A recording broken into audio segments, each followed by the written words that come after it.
Le monde est faux. Chers internautes, shalom. Aujourd'hui, je voudrais partager avec vous l'histoire d'un jeune homme qui a perdu son père. Et je me focaliserai justement sur sa réaction après avoir vu les choses que son père avait laissées. Nous prions. Éternel Dieu qui vit dans les cieux, nous te remercions infiniment pour toutes les actions de grâce que tu nous cesses de manifester en notre faveur. Sois avec nous pendant l'écoute de ce message et permets que celui-ci nous change au nom de Jésus-Christ. Amen.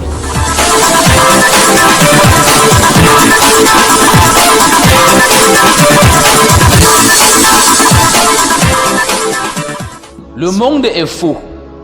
J'entends souvent les gens dire mon argent, ma voiture, mes enfants, mes diplômes, mon emploi, mon mari, ma femme, mes habits, mes chaussures, etc., etc.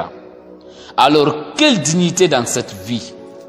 Un jeune homme fut informé de la mort de son père. Lorsque le corps de son père commença à se décomposer, les voisins l'amenèrent à la morgue pour conservation. Une semaine plus tard, le fils s'est rendu à la morgue pour voir le corps de son père. Pendant qu'il y entrait, il y avait une affiche à la porte dont la visibilité ne pouvait échapper à personne, sur laquelle il pouvait lire ceci. Nous étions tous comme toi, mais tu vas bientôt nous rejoindre. À ce moment, cette affiche ne signifia rien pour lui.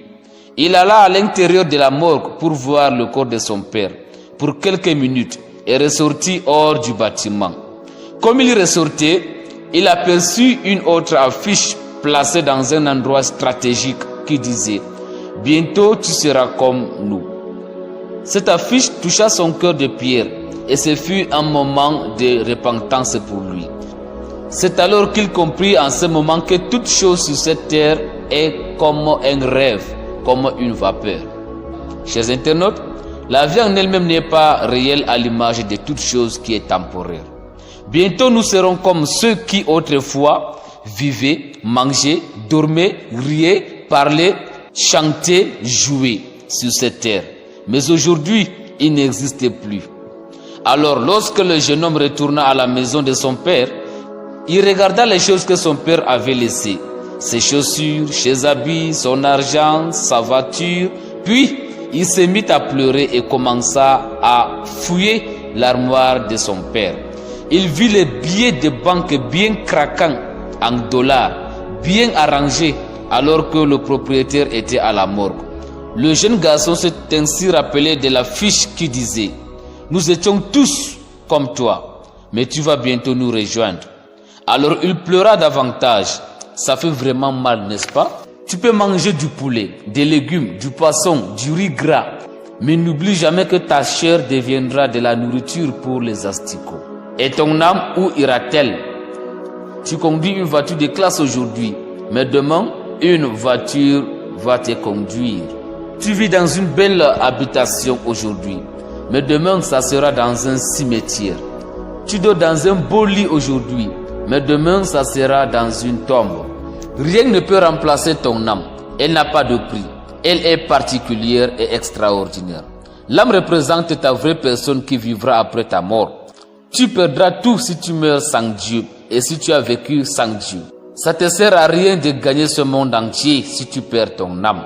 S'il te plaît, cher internaute, médite ce message. Réconcilie-toi avec ton Créateur et opère un changement positif dans ton cœur, afin que ta vie sur cette terre soit pour la gloire de Dieu et qu'à la fin de ton passage sur cette terre, tu ne sois pas oublié.